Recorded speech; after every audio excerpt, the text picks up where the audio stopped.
Pitchers and catchers report spring training tomorrow, but Ken Griffey Jr. beat them all to Sarasota. The Reds' oft-injured outfielder reported to begin his comeback from a right hamstring injury. Jr. has been working out near his home in Orlando and resumed hitting in December. He says there's really no timetable for when he's going to play in spring training games. Of the 500-plus votes cast for the Sports Authority poll Sunday night, 90% believe the Reds should have offered Barry Larkin a front office position. Of course, they didn't. And so upon retiring, the Cincinnati native will instead work in Washington. And Nationals GM Jim Bowden couldn't be happier. The respect he has from our clubhouse with our players like Brad Wilkerson and Vinny Castilla and Brian Schneider goes on. And he's still going to be on the field with us. He's still going to be wearing number 11.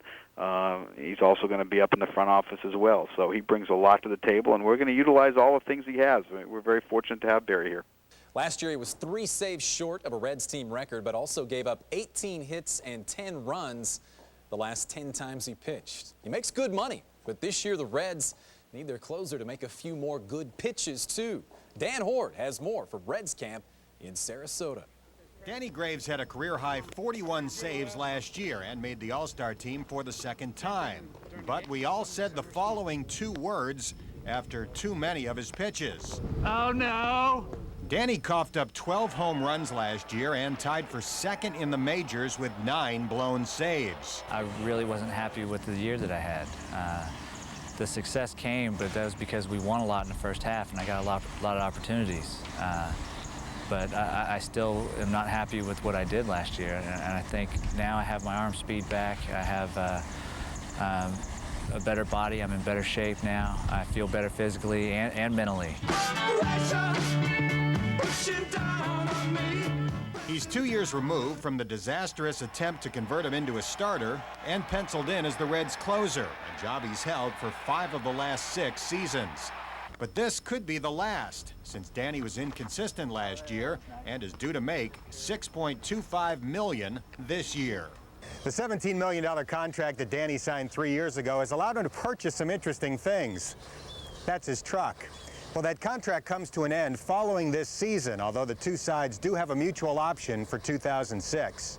It's nice to get the contracts. It's nice to have the multi-year deals, but we get to play a kid's game and get paid, you know. I'm not going out there to try to do more than I can so that I can, you know, be the richest closer in baseball. That's not why I play the game. I think if you go out there and play the game the right way, the contract and the money will take care of itself.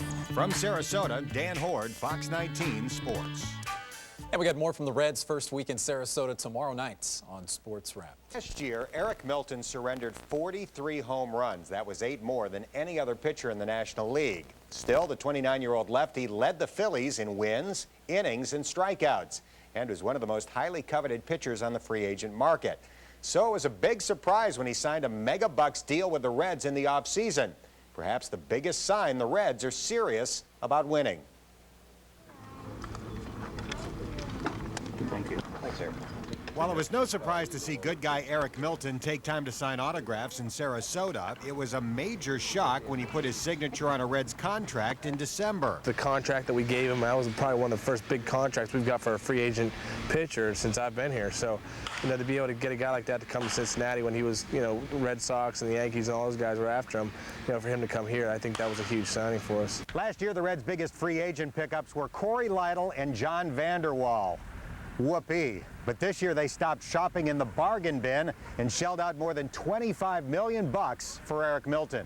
You know, when Cincinnati came in late, you know, it just seemed like a great opportunity for me, and thought I'd fit in real well and be comfortable here. In his last 4 healthy seasons, Eric's averaged 14 wins and 8 losses. He's pitched in the playoffs with the Twins and says he can get there again with the Reds. And I've been to the playoffs a couple times and tasted it, but you know, you want to get to that World Series and win the big prize, and I think we've got all the components to do that. To add a top-notch starter like Eric was definitely huge for us. He's a guy that throws 200 innings every year.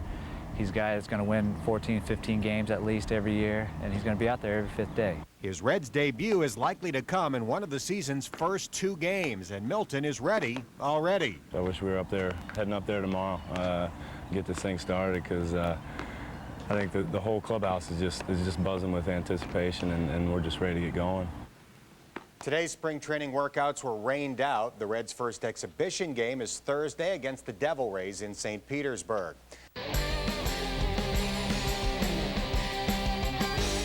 Welcome back. Dave Miley managed in 7 cities and 5 leagues before making it to the majors in Cincinnati. And in the course of standing in the dugout for nearly 2,000 minor league games, he learned a lot of lessons. One of the most vital, the importance of building relationships with your players. Dave gave us a test of how he does it when he allowed us to put a mic on him at spring training. This guy over here, if you sign that, he's going to buy me a big steak.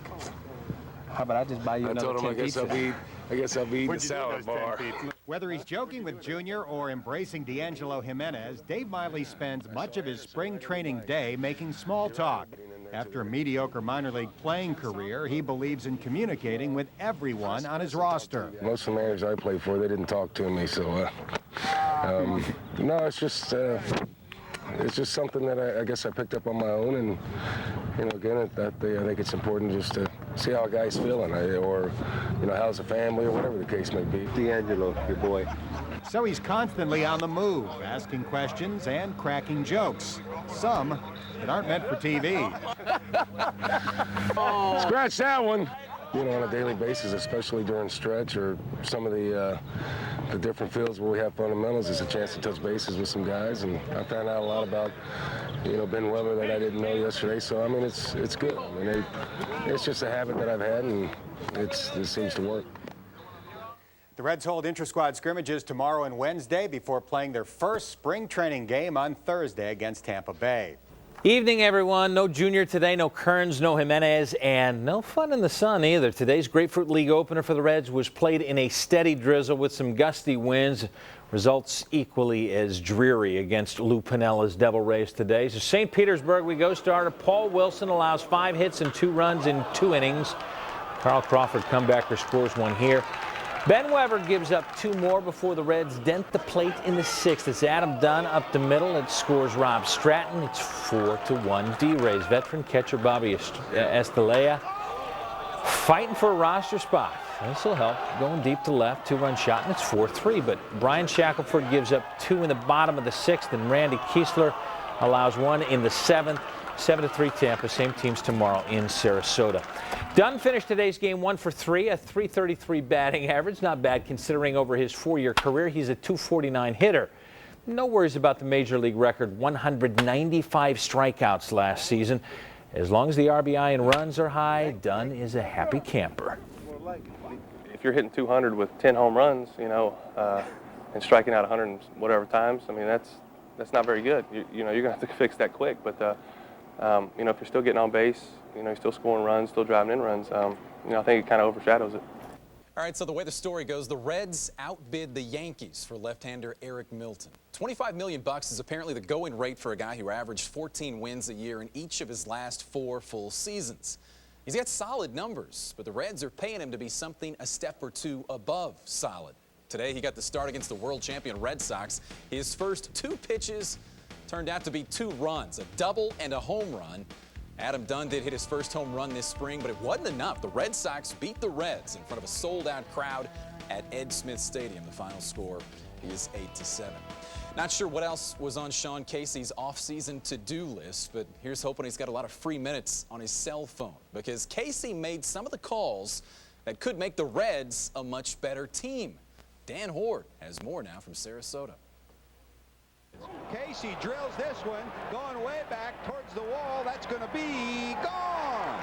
Last year, Sean Casey reestablished himself as one of the best hitters in the National League, making the All-Star team for the 3rd time. That's nice, but I want to win.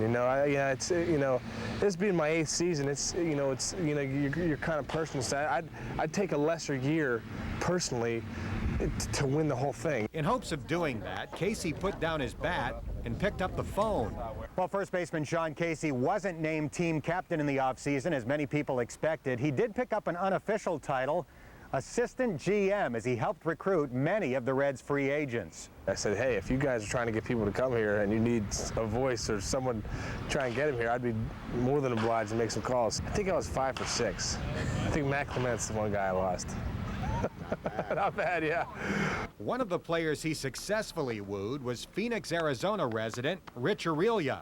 I was at a Suns game, actually, in the fourth quarter, and my phone rang, and I didn't recognize the number. I picked it up, and it was Sean, and you know, he basically just asked what was going through my mind and telling me about the guys on the team, and you know, it means a lot when a caliber player like Sean calls you and tries to woo you over here. I just called him and said, hey man, we're trying to do some things here, and like the only way we're going to do things is to have guys like you here. And once we get guys like you here, then the sky's the limit for this team. Our ultimate goal is to win, and is to bring a championship to Cincinnati. That's our ultimate goal. You know, anything less than that's a failure. And I think that's where we're all at, is let's get it together, let's get on the same page, or we can win here. From Sarasota, Dan Horde, Fox 19 Sports. From Tampa today, Rich Aurelia starts at DH, goes 2 for 3, including this single the other way off Kevin Brown. Plays shortstop Felipe Lopez. Reds lead 1-0. The Yankees start everyone from their all-star roster, including Derek Jeter, who singles in 1 of 3 runs against Ramon Ortiz in the third. New York builds a 5-3 lead. Lopez goes 3 for 6 with an RBI double and a stolen base. Reds scored 3 in the 9th off Tom Gordon to win 6-5. You can talk all you want about the added payroll this offseason, but Ken Griffey Jr.'s health is still the main topic at the water cooler. After a 3-year absence, he returned to the All-Star form for the 12th year time last year, but a torn hamstring ended his season in July. I sat down to talk with Jr. in Sarasota to talk about his clean slate. What's been tougher for you, the actual physical pain of some of the injuries you suffered, or the pain of just not being able to go out there and just do what you love to do? Both. People don't really know me, you know, they never will.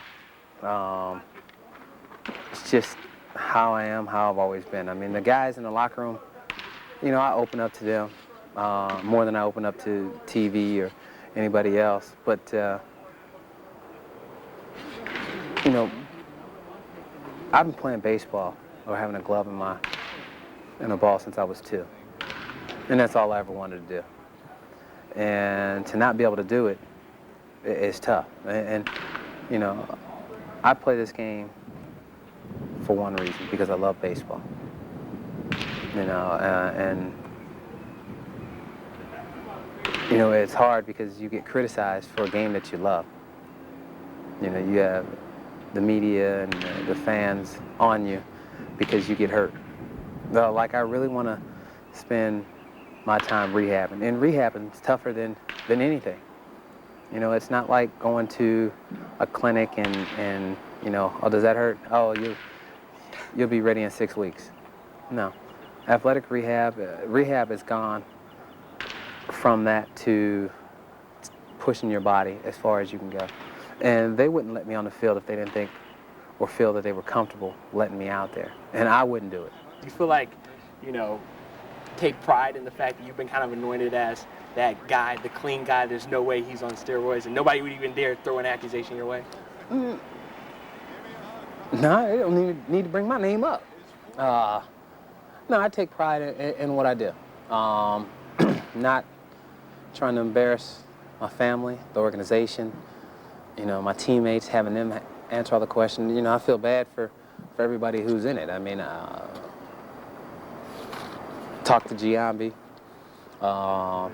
during the season, things like that. You know, it was spring training last year. Talked to Barry a couple times. And, you know, it's tough. I mean, it's tough on everybody. And, you know, the new testing, you know, from here on out, we won't have to worry about it. You know, people will know. On it, you're suspended. Not on it, go play. Ownership could have a new look. Majority owner Carl Lindner, no plans to sell, but George Strike, Louise Nippert, and Gannett Company, they intend to sell their limited shares. William Reich will also keep his shares. He and Lindner will have the option to match any outside offer, and they are guaranteed to keep majority ownership. Lindner, of course, headed the ownership group that bought the Reds from Mark Schott in '99 for $67 million. Meanwhile, the Reds beat up on the Pirates today, 10-4. Jason LaRue going 2 for 4, 3 RBI. Jacob Cruz, Rob Stratton, they go deep, while Brandon Clausen and Aaron Harang combined for 6 innings of 1-run baseball, and the Pirates deny the request to use Ken Griffey Jr. as a designated hitter. All right, after a couple of rainouts for the Reds in Sarasota this week, the sun was back out, and for the first time since August of 2004, so was Ken Griffey Jr. On the field as a DH against the Tigers, Jr. went 0 for 1 with a line out and a walk in 2 trips to the plate. So what about the game? Eric Milton got the start, and it's not spectacular, but it is that whole pitch to contact thing. He went 3, gave up 6 hits, but just 1 run. Bobby Higginson goes down on a routine ground ball. Down 2-1. The Reds get back to even in the 6th. Rich Aurelia goes deep for the first time this year. Then the Reds get 2 in the 9th on a bases-loaded error, and since he comes back against Detroit and wins it 4-3, Paul Wilson starts for the Reds tomorrow against the Phils.